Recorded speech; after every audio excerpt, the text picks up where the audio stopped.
As founder of the American Birth Control League, which later became Planned Parenthood, Margaret Sanger was no doubt a controversial figure with disturbing views on eugenics, race, and population control. While some argue she even wanted to exterminate the Black race, others are trying to erase that part of her past. The Mike Wallace Interview. In the eyes of some, Margaret Sanger has been a heroine. In the eyes of others, she's been a destructive force.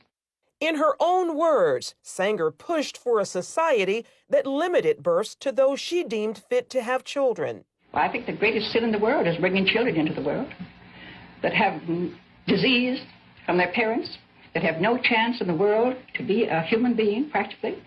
Delinquents, prisoners, all sorts of things just marked when they're born. In 1916, Sanger opened the country's first birth control clinic. As a member of the American Eugenics Society, she advocated improving the genetic composition of humans through controlled reproduction of different races and classes. She often wrote about the issue in the journal she founded, called the Birth Control Review. In 1919, writing, I personally believe in the sterilization of the feeble-minded, the insane, and the syphilitic. The most urgent problem today is how to limit and discourage the over-fertility of the mentally and physically defective. Many point to a 1923 New York Times interview as proof of Sanger's racist motives, in which she referred to people as weeds, saying, It means the release and cultivation of the better racial elements in our society and the gradual suppression, elimination, and eventual extirpation of defective stocks, those human weeds which threaten the blooming of the finest flowers of American civilization. Hayden Ludwig, an investigative researcher, has extensively studied Sanger's life and writings. She talked about the need for race betterment through controlling these weeds, basically undesirable people. In 1939, after opening another clinic in Harlem, the birth control activist launched the Negro Project, an initiative supported by Black leaders, such as civil rights activist W.E.B. Du Bois. Critics claim the program used the pretense of better health and family planning for poor Blacks in the South as an attempt to limit the Black race. Ludwig says some on the left grapple with Sanger's past and how to interpret her legacy. They know when she writes about human weeds, they know that it's repulsive. They know it's disgusting. The left will never abandon Margaret Sanger because if they do, she's the foundation of so many of their views. Sanger once shared her vision for a preferred race at a women's branch of the Ku Klux Klan, writing in her autobiography, Always, to me, any aroused group was a good group. Despite those views, liberals praise Sanger's work while ignoring her history. I admire Margaret Sanger enormously. Her courage, her tenacity, her vision. I am really in awe of her. Ryan Baumberger, founder of the Radiance Foundation, says abortion proponents are working to clean up Sanger's past and what she stood for. They have to reinvent her every time they talk about her in order to justify their celebration of her. Former Planned Parenthood director Abby Johnson says those inside the abortion industry are trained to overlook Sanger's racist views. They give you an answer like, well, yes, Margaret Sanger was a racist, but everybody was a racist back then. You accept it because she is your hero. And she has to be your hero. You cannot question Planned Parenthood. In 1997, Stephen Mosher of the Population Research Institute wrote about the push to repackage Margaret Sanger in the Wall Street Journal. The reason I call it the repackaging of Margaret Sanger is because after the Nazi regime destroyed the legitimacy of eugenics forever, they then went back and said, oh, she was just an early feminist. She was just an early supporter of family planning. No, she wasn't. Now, she was a supporter of giving IQ tests to people. She was in favor of using those IQ tests to determine who should be sterilized and who should have children. In a response titled The Demonization of Margaret Sanger, Alexander Sanger, her grandson and president of Planned Parenthood at the time, called Mosher's editorial unfair.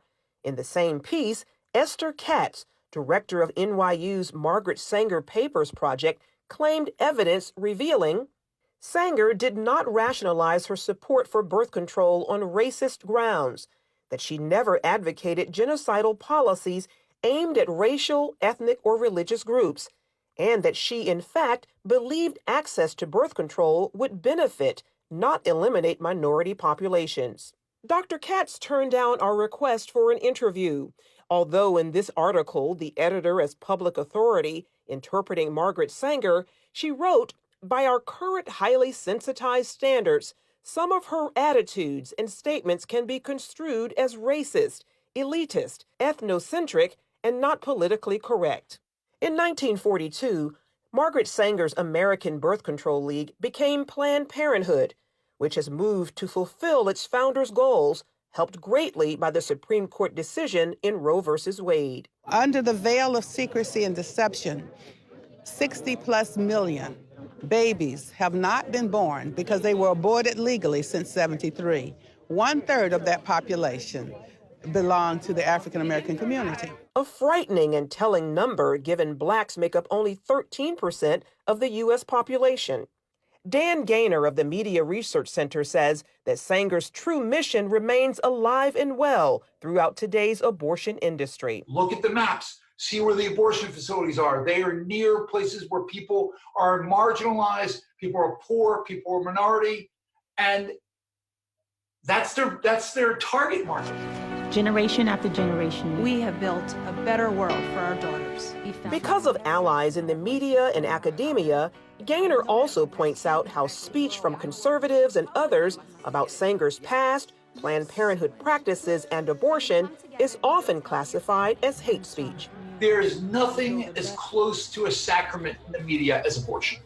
It is a holy writ that abortion is protected. And anybody who comes out against it, any organization, any business, anybody, the media swarm. So does social media. Facebook's new oversight board, and this is really concerning, has 4 co-chairs. And they're going to be the appeals board for content. Well, one of the 4 oversight board is on the board of an pro-abortion group. There's no pro-lifers. They're not there. The problem also exists on many college campuses. I remember at Harvard, they laughed when I was talking about the history of eugenics. And they said, that doesn't matter. Planned Parenthood is not like it was during Margaret Sanger's days. Those who oppose her views say not true and are committed to exposing her past for future generations. Charlene Aaron, CBN News. Well, keep in mind this is a serious matter. You're trying to revise history to suit a political agenda and suit a political argument.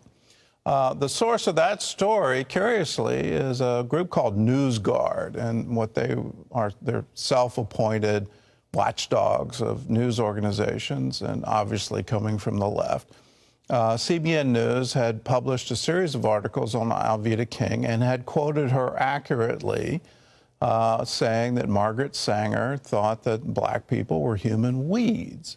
Well, he came at us for that and saying you can't quote her accurately. You always have to put a disclaimer that there's no evidence that Margaret Sanger ever used the term human weeds. And he, in turn, quoted Esther Katz, who said that she had reviewed all of Margaret Sanger's papers and couldn't find any evidence that she ever used the term human weeds. Well, she knows full well about that New York Times article, and what she was saying is, well, within her papers, it's not there. But within the public record, it is there. And so there's a conscious effort to rewrite history and declare her as some kind of hero that we should all look up to and ignore the root of Planned Parenthood, which is quite clearly eugenics. Now, you go back to the title of that New York Times article, and it says, "Creating a Race of Thoroughbreds." So it's selective breeding. That's what this is all about. And within that selective breeding, you have to breed out what you think is undesirable. Well, in today's world, that is morally reprehensible. And you can't change that history, and you shouldn't even try to change that history. I don't understand this, but here at CBN News, we want to set the record straight. Here's what Margaret Sanger really believed. And it's interesting because it is very much like Hitler and the move against the Jews. Well, eugenics was at the core of Hitler. Exactly. And we all recognize how reprehensible that was, but because this has political attachments to it for other issues, other things, including this issue. I mean, people just refuse. Yeah. Just refuse. And if you doubt that there's some eugenics behind it, just take your own survey. In my hometown, when you go out and look for the Planned Parenthood, you have to drive to certain neighborhoods to find those clinics. There's a reason that they place them geographically there, so that they're in walking distance. Do that same test in your hometown, and then take a look at, well, where do they geographically locate these clinics? And then you've got to start asking the question, why? Well, CBN is launching a new prayer initiative, and part of that prayer is seeing some of this change. You look at what's country. going on in America today, and you look at the drive, and it's a just drive for equality in America. Yes. And, look at this past story. What would America look like today if 20 million African-American babies had not been aborted? Well, how far along would we be to racial equality? We've got COVID-19. There are locust swarms. There are hurricanes that are being threatened. Our economy's in shambles. We're so politically divided, we can't even talk to each other. Let me underline that one. We can't have a conversation. We have to shout at one another. And we have to try to outshout one another. We need to pray. We need to have God come in and bring peace. So we have a prayer initiative, and we're asking you to join us. All we're asking is, will you stand one time a day and pray for your home, pray for your neighborhood, pray for your nation? You can do that in total isolation. You can stand in a closet in your house. You can stand in your driveway. You can stand on your front porch, your back porch. You can stand in any room you want to. You can walk your neighborhood and stand there. You pick the place, but we're asking you to commit to pray daily. Pray for unity, pray for America, pray for the world. So, as a 700 Club interactive viewer, you may have already received a mailing inviting you to join with us. And so, all you have to do is mail in your response, or if you didn't get the mailing, call us, 1-800-700-7000, or you can go to our website, cbn.com/standandpray. Or you can even text us, pray, text that word pray to 71777. And you'll be community. Well, we've got a wonderful world, a map of America showing all the different states and how many people have registered to pray. And we want to show we're praying. Let's show that we're standing, we're declaring the goodness, the promises of God. We also have a free prayer card for you. You can place on a doorway or a window just to remind you to please pray, please stand and pray. We can also get a daily scripture reading by my father by email that will encourage you and give you some prayer points. So do it. Sign up. Let's pray. God can be an answer, will be the answer. All we have to do is ask him.